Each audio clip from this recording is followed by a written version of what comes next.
Hi guys, and good afternoon, and welcome to the Q&A session for the South African Loyalty Awards.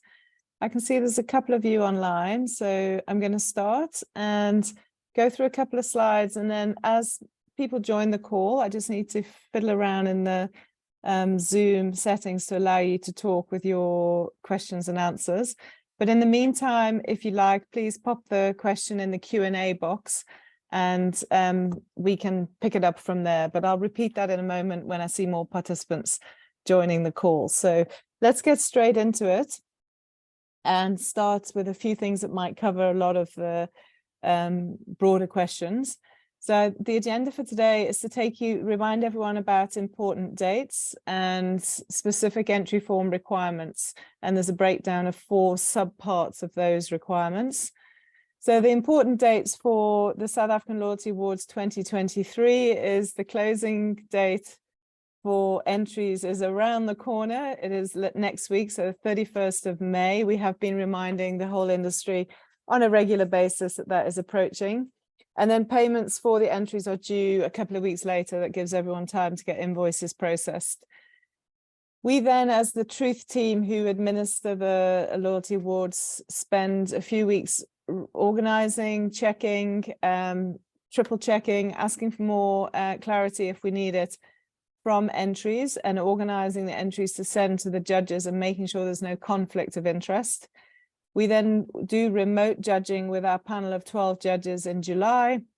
And then we have judging day in August, which is a day when all the judges come together to ratify the results or to discuss the results. Myself, those of you who do or don't know me, Amanda Kromhout, I'm not actually a judge. I'm the judging chair of the South African Loyalty Awards. So we make sure it's administered correctly, but we don't actually do the judging ourselves because we're very conflicted in terms of our relationships with all the different loyalty brands. So, and then the winner's announcement is going to be at the Leaders in Loyalty Conference, which is on the 14th of September. So we'll start sending information out very soon in the next couple of weeks about Leaders in Loyalty Summit. And in the, I say evening, but straight after the summit, so at 5:30 in the late afternoon, we will start the awards ceremony over cocktails and canapes.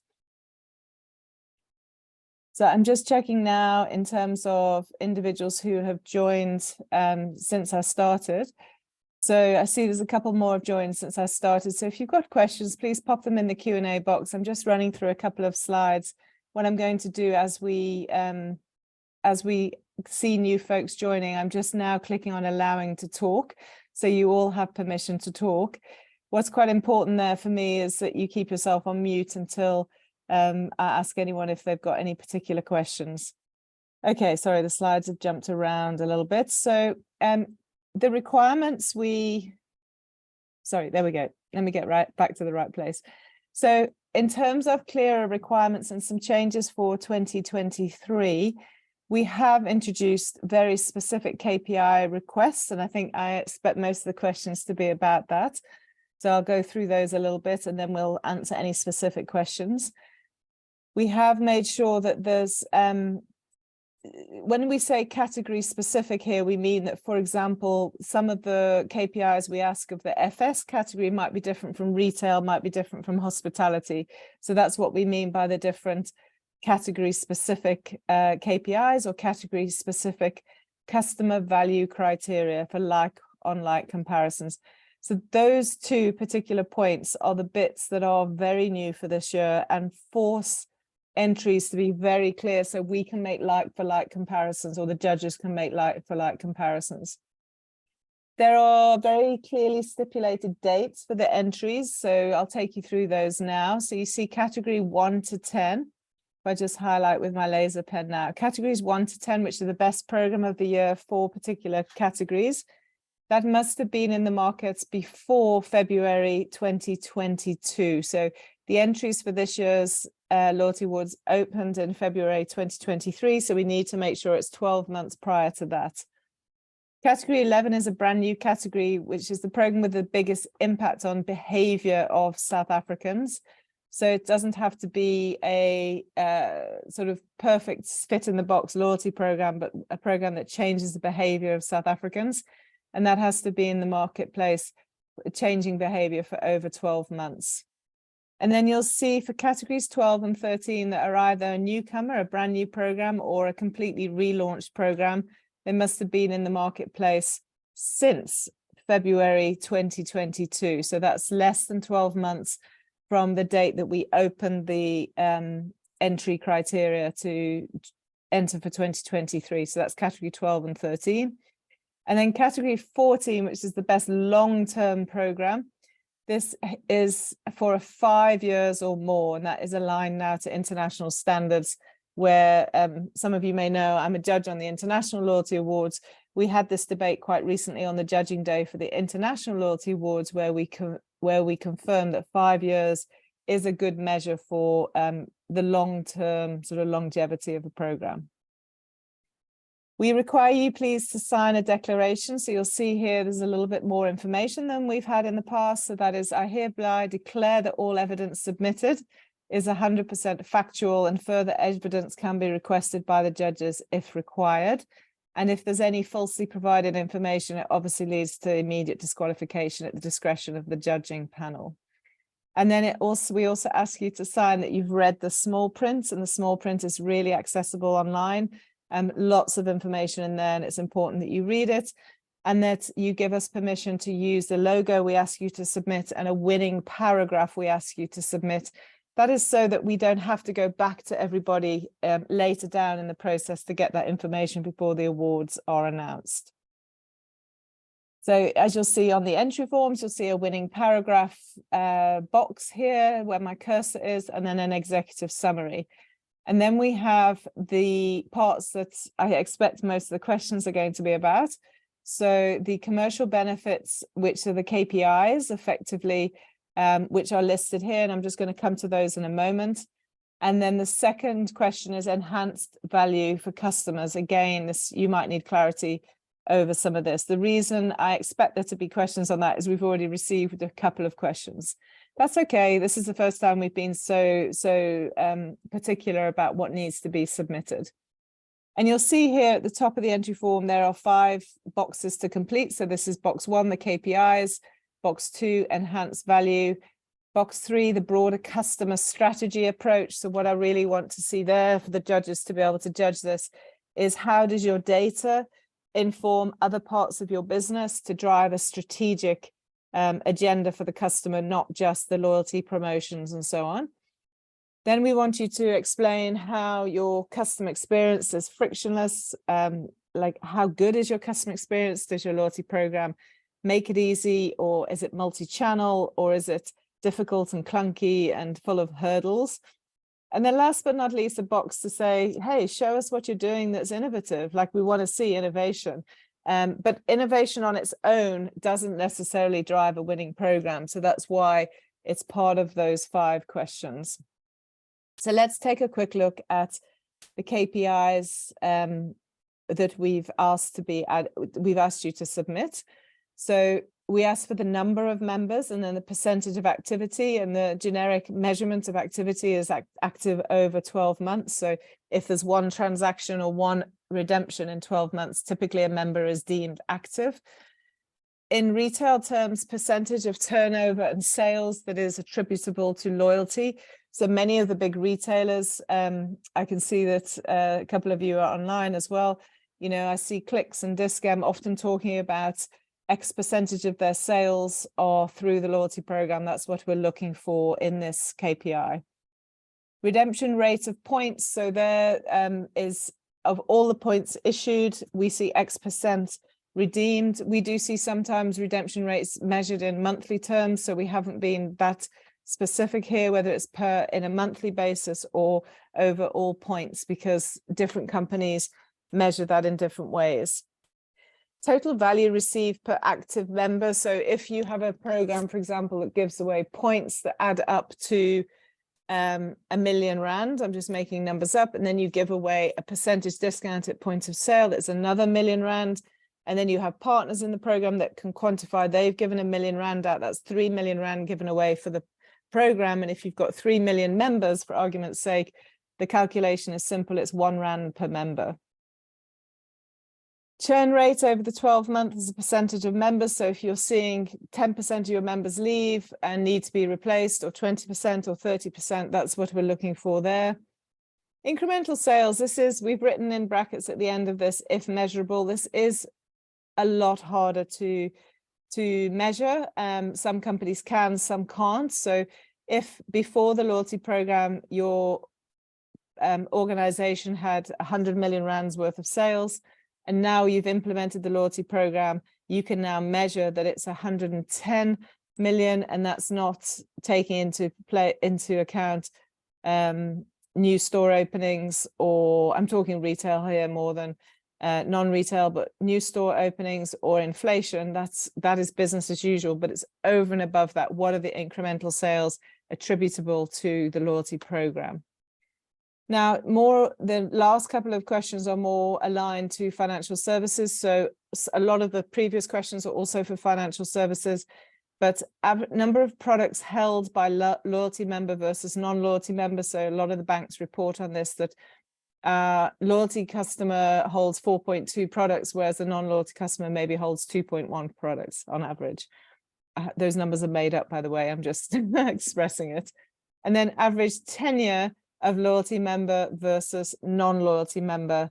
That's saying, you know, if you can measure that, you see that your normal tenure of a customer is 6 years, but you can see with the loyalty members that this is very easily stretched to 7.7 years. That's what we're looking for. And then number two, the value offered. We're seeing, as I mentioned before, you may have a program that offers points that get redeemed into a monetary value. There may be discounts available at store or at POS level. There may be personalized vouchers sent with a redemption value, or redemption value of the voucher, and then partners and all of those. So partners also offer whatever value you have negotiated with them. When you add all of that up per active member, we should start to measure like for like value of these programs.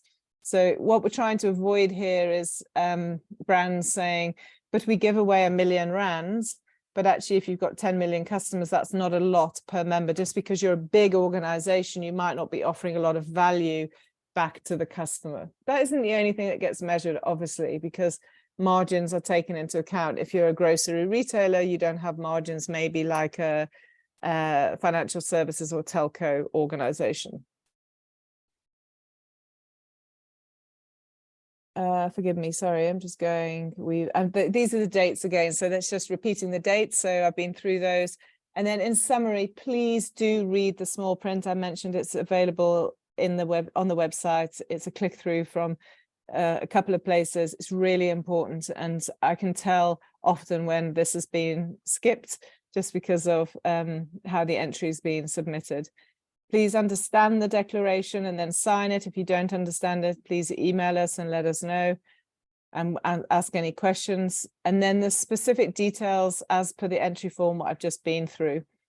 And actually, if you're entering multiple categories, which we encourage, I had a company who used to enter maybe 1 or 2 phone me last week, and they said they'd entered 8 categories, which is just great. It shows that they're feeling confident about their value proposition, and they can see across the board the different areas where they can show excellence in loyalty and CRM.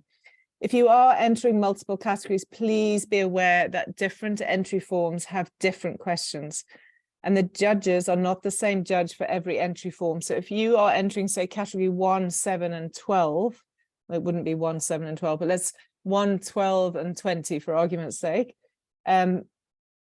Please be aware that one judge might be judging category 1 and won't have seen your entry that you did for category 12. So make no assumptions that each entry form has to be a standalone submission against the questions of that category. And obviously, good luck. We absolutely love this process because it gives the industry a chance to shine, and there's outstanding deliverables. There's also there's 3 categories for you to submit nominations for excellence in terms of individuals, growing talent in the industry, amazing teams in the industry, or loyalty personality. So that's something the judges have worked on in the past, and we've opened this up for the industry to say, hey, listen, we've got, I'm going to make this up, we've got a gentleman in our team, he's called Peter Pan, and he's amazing, and we want to show the industry how amazing he is because of the following things. We want that from you. We want to celebrate loyalty talent. So please also throw yourself at nominating your colleagues, your team, and any individual, maybe the leader of your team, and so forth. And we hope we see you at the winners announcement in September. The Leaders in Loyalty Conference Summit has got an incredible lineup already of speakers. So if you are in the loyalty industry, you need to be there to meet everyone, to listen to this incredible lineup of speakers who are willingly going to talk to the industry. And as I said, the awards will follow that the same day. So now's the time for questions. So I'm actually going to stop sharing my screen and start to take a look at if there's any questions in the Q&A box. But we've got a few of you online. Sorry, you can see my eyes darting around the screen as I read the participants. So I can see who's attending. I've given everyone permission to talk. And I don't have any questions actually in the Q&A box from yourselves. But as we said, this webinar was about you coming. Hopefully no one's in a last minute panic, although I suspect some people are because it's a week away. But hopefully you've had a look at the entry forms that are relevant for your category, and you've got specific questions. So if you would like to ask any questions, please do pop your hand up. And we don't want to be taking individual questions after today. This is all about being able to cover the questions today. They're generic, so please don't worry about confidentiality, and then we can answer them for everybody to hear. Potentially some of the questions are the same.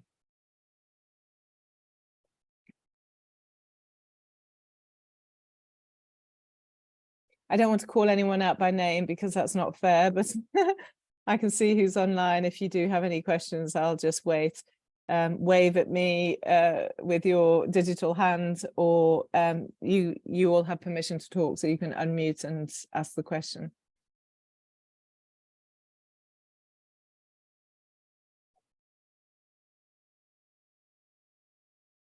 I'm just hoping the silence is because I answered all the questions in my previous slides. Here's a question that's come through in the Q&A box. Is the churn rate over 12 months as a percentage of members based on active members or total members? Total members, actually. So if you are, it's a great question. So I'm actually just going to, I'll make sure I capture that question. So the churn rate, if you have 10 million members, for argument's sake, and only half of them are active, obviously there you'd rate 10 million members are the total, 50% activity. But if you lose 10%, your churn rate is 10%, it'll be 1 million of the 10 million, because often obviously your inactive members are the ones that are churning. Your active members won't be churning.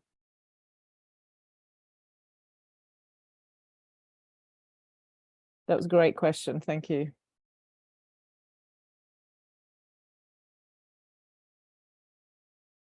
Any other questions? I'm just, oh yeah, some are coming up in the box. No, it's the same one.